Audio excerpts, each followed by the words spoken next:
Fala, mestres! Nessa aula de altcoins, a gente vai falar sobre as principais altcoins e as inovações que elas estão trazendo para o mercado de criptomoedas, mas entenda que não é uma aula para dar dica de investimento nessas altcoins. Todas as altcoins citadas aqui, elas são utilizadas meramente para estudo. Eu não indico nenhuma compra de altcoin porque altcoins são apostas, ok? Elas não têm uma projeção intrínseca de alta nos próximos anos na velocidade que o Bitcoin teve nos primeiros anos. Então, mesmo o Bitcoin hoje sendo a maior, ela ainda é muito pouco conhecida pelo resto do mundo. Então, quando a gente for falar aqui, é para fins de estudo e para você entender tecnologias que podem vir a ser importantes e interessantes para o nosso mundo no futuro. Entendido? Então, vamos à aula de tecnologia das altcoins. Sobre a primeira altcoin que a gente falou é o Bitcoin. Então, criptomoeda, quando a gente fala em criptomoeda, a gente sempre lembra de Bitcoin primeiramente falando. Mas tem outras altcoins que há poucos anos atrás surgiram e elas estão aí fazendo parte desse ramo de criptomoedas importantes que podem trazer modificações imensuráveis para o nosso mundo. Uma delas é a rede Ethereum. Hoje ela é listada como a segunda maior criptomoeda do mundo e ela faz parte da segunda geração de criptomoedas. Qual é o diferencial dessa criptomoeda para o Bitcoin? A rede Ethereum, então, ela trouxe algumas inovações e a principal delas é que ela é uma blockchain de contratos inteligentes. Então, ela copiou o sistema do Bitcoin, porém adicionou funcionalidades novas de contratos inteligentes e desenvolvimento de dApps ou aplicativos descentralizados. E o que são contratos inteligentes? Contratos inteligentes nada mais nada menos são do que contratos iguais aos contratos do mundo real, ou seja, um contrato de compra de apartamento, por exemplo, onde tem várias cláusulas e obrigações que ambas as partes devem corresponder para que aquele contrato seja bem sucedido, para que aquele contrato seja de fato respeitado. Porém, ao contrário do contrato físico tradicional, ele é um contrato totalmente digitalizado, que é pré-programado por um desenvolvedor de software e que depende dessa programação para ser um contrato eficiente, que vai fazer a automatização de ações dependendo das condições propostas por ambos os lados que participam do contrato. Exemplo disso, e um exemplo prático, é que ele funciona muito semelhante a um financiamento coletivo.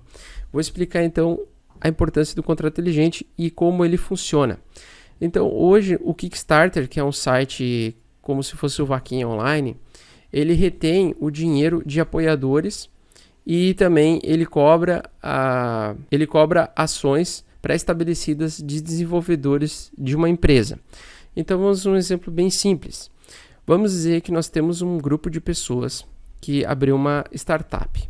Essa startup ela tem como objetivo lançar uma caneta Smart, uma caneta nova que tenha tecnologia integrada. Eles, através de muito estudo, descobriram que para desenvolver várias canetas de uma escala global, eles vão precisar de $1 milhão de apoio. Então eles vão e colocam essa ideia dessa caneta super inteligente para o seu intermediário no site do Kickstarter. O site do Kickstarter vai anunciar para várias pessoas que podem potencialmente apoiarem o projeto. Essas pessoas que apoiam o projeto, elas vão trazer dinheiro, elas vão levar dinheiro e vão colocar no Kickstarter e o Kickstarter vai liberar todo o valor se os desenvolvedores daquele projeto entregarem o projeto para eles até o final. Então, o Kickstarter vai ser o intermediário vamos dizer, da negociação entre o investidor anjo e os apoiadores anjos para os desenvolvedores, fazendo uma intermediação de confiança. Então, você precisa basicamente de uma empresa terceirizada que não pode quebrar nesse período em que está segurando o saldo dos investidores e também, ao mesmo tempo, os apoiadores dependerão desse intermediário para ter o suporte financeiro necessário para cumprir o projeto. Dessa forma, Vamos agora imaginar que a gente não vai usar mais o Kickstarter, mas a gente vai utilizar um contrato inteligente. E o contrato inteligente ele eliminaria a necessidade de um intermediário de confiança. E assim você colocaria um intermediário digital que aproximaria mais os apoiadores diretamente com os idealizadores. E através então do contrato inteligente, ao invés de você utilizar o Kickstarter, que é uma empresa terceirizada que vai segurar o saldo, você coloca tokens, ou seja, valores em dolarizados dentro dessa blockchain, que tem contrato inteligente. Dentro desse contrato inteligente, então, vai estar pré-estabelecido que os desenvolvedores do projeto vão precisar cumprir determinadas tarefas para ter liberado o saldo gradativo conforme a entrega do projeto vai acontecendo, certo? E ao mesmo tempo, os apoiadores terão uma garantia de que se os idealizadores não entregarem nenhum pré-requisito do projeto ou nenhum passo a passo do projeto, eles vão receber o dinheiro deles de volta.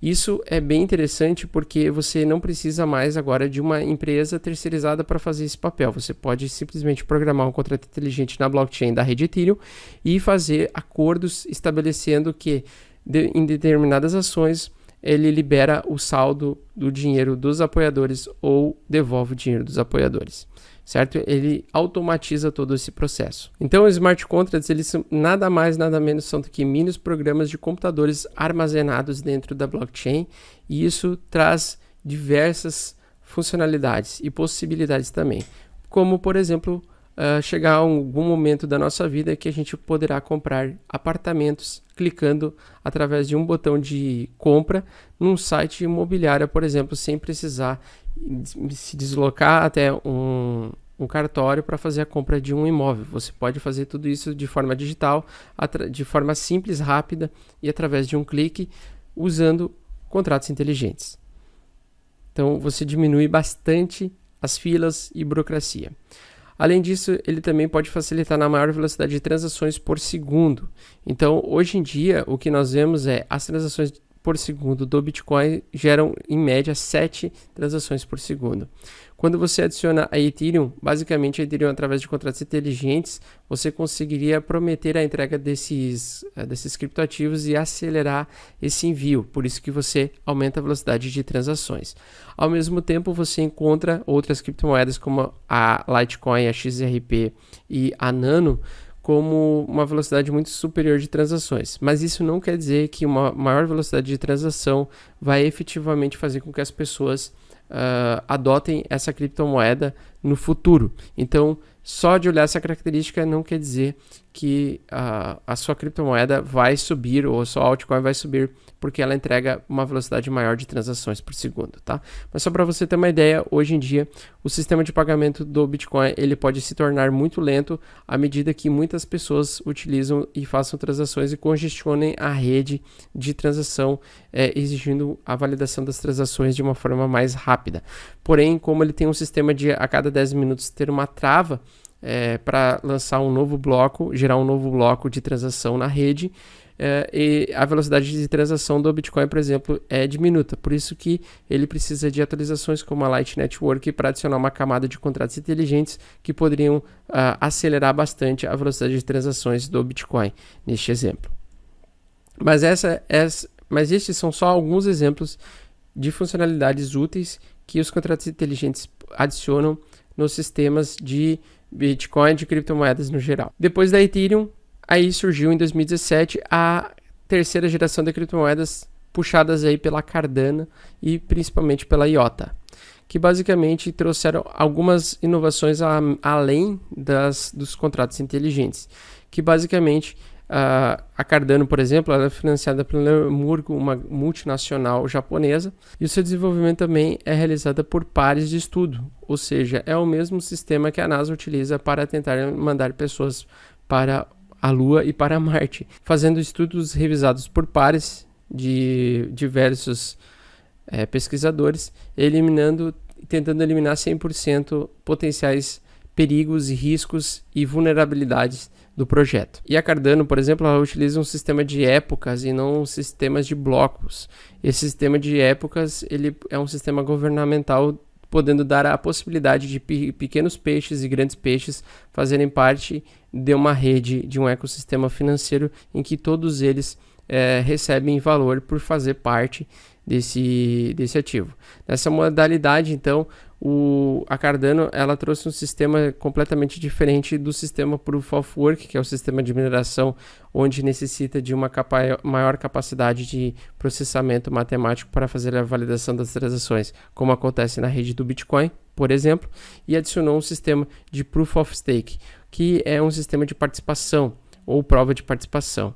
E basicamente as pessoas elas vão ter montantes financeiros diferentes dentro dessa rede. Ela também é uma rede distribuída, onde ela permite que qualquer pessoa pode ser um distribuidor ou validador da rede e ao mesmo tempo uma pessoa que pode ser usuária. Porém, essas pessoas vão ter diferentes valores, né? Então, assim como o nosso mundo funciona, tem pessoas que têm menos dinheiro, tem pessoas que têm muito mais dinheiro. Porém, de uma forma um pouco mais justa, o sistema Proof of Stake, ele permite que você possa colocar uma parte, a pequena porção que você tem do seu capital dentro de um cofre público, onde você de forma aleatória pode ser um validador e minerador da rede por um determinado tempo e ganhar mais moedas por isso, por ser um minerador ou um validador, dando chance então para pequenos e grandes peixes competirem de forma igual. Então, as criptomoedas de terceira geração, o diferencial delas é que elas adicionaram um sistema de votação, de delegação de funções dentro da blockchain, e isso permite uma democracia maior dentro da rede. Além disso, o sistema de Proof of Stake da Cardano, ele incentiva que você segure as criptomoedas, e quanto mais você segura as moedas, mais você aumenta o seu aporte ao longo do tempo só de você segurar. É como se fosse uma poupança automática de você segurar seus bitcoins ou suas criptomoedas dentro do sistema Cardano. Então é bem interessante, é bem legal, mas é uma tecnologia que ainda precisa dar passos aí para a gente ter segurança de investir, provando que não tem bugs e problemas que podem ser críticos numa rede que precisa ser bem organizada. Então a principal vantagem da terceira geração de criptomoedas é que eles utilizam o sistema de Proof of Stake, que através dessa tecnologia traz algumas vantagens. Por exemplo, como a participação dos usuários ela é mais democrática, ela incentiva o hold de moedas, ou seja, segurar moedas no longo prazo para você aumentar o seu aporte de criptomoedas. Ela também faz transações e conversões livres entre usuários, instituições e criptoentusiastas, ou seja, você pode ou não fazer transações passando por intermediários como bancos, por exemplo, ou você pode fazer transações diretamente com outras pessoas. Ela também faz a conversão automática de moedas através dos Atomic Swaps, onde você poderia transformar reais em dólares numa velocidade instantânea quando você for fazer uma transação internacional, sem custo ou com custo muito reduzido. E ela também tem um sistema de Proof of Future, ou seja, ela é prova do futuro. À medida que ela encontra novos desafios e novas limitações, ela passa a ser reajustada e recebe aí atualizações constantes para a melhoria do projeto. Então ela é considerada aí prova do futuro. Nós também temos os sistemas diferentes de mineração, que são sistemas como Proof of Work, Proof of Stake, o Delegated Proof of Stake, que também é utilização de delegar pessoas para fazer a validação das transações de forma temporária, e também temos o sistema da Waves, que é um projeto que utiliza o Leasing Proof of Stake, que basicamente você pega emprestado ou você empresta suas moedas para mineradores fazerem a validação das transações e você recebe um percentual proporcional de participação do seu empréstimo. Além disso, nós temos o sistema da Dash, que é um sistema híbrido. Eles utilizam um sistema Proof of Service, ou seja, ele adiciona o sistema de Proof of Work do Bitcoin, ou seja, quanto maior capacidade de máquinas e maior capacidade de processamento matemático essas máquinas fazem, maior é a capacidade de recompensa que você vai receber em criptoativos, mas ele paga apenas 45% da rede de mineradores. Os outros 45% são os masternodes, que nada mais são do que pessoas que deixam máquinas disponíveis para fazer a facilitação da validação das transações através de stake, de segurar moedas também. Então ele é um sistema, vamos dizer assim, híbrido. Ele pega um sistema semelhante ao Proof of Stake e adiciona um sistema semelhante ao Proof of Work, e ele une os dois, e dessa forma ele funciona num sistema dividido, onde ele também consegue dar chance aí para validadores menores conseguirem validar e também ter uma participação interessante na validação dos ativos. E o Bitcoin? O Bitcoin, ele, apesar de ser o criptoativo mais antigo do mundo, ele tem recebido algumas atualizações. Entre elas, a principal e a mais esperada é a Light Network, que promete aumentar e melhorar a escalabilidade do Bitcoin, também aumentando a velocidade de transações. E atualmente ela é testada na blockchain da Litecoin. Por isso que a Litecoin ela é uma criptomoeda bem rápida também. E além disso, ela abrirá canais de pagamentos privados entre um par e todos os outros pares, e apenas o resultado final da transação seria transmitido ao Bitcoin. Então, ela faz a validação através de contratos inteligentes, porém, adicionando uma camada de contratos inteligentes à rede do Bitcoin, porém, somente o final da transação vai ser transmitido para a blockchain e assim acelerar a velocidade de transações entre Bitcoins. Então, eu espero que vocês tenham gostado dessa aula, pessoal, e a gente agora se vê na próxima aula.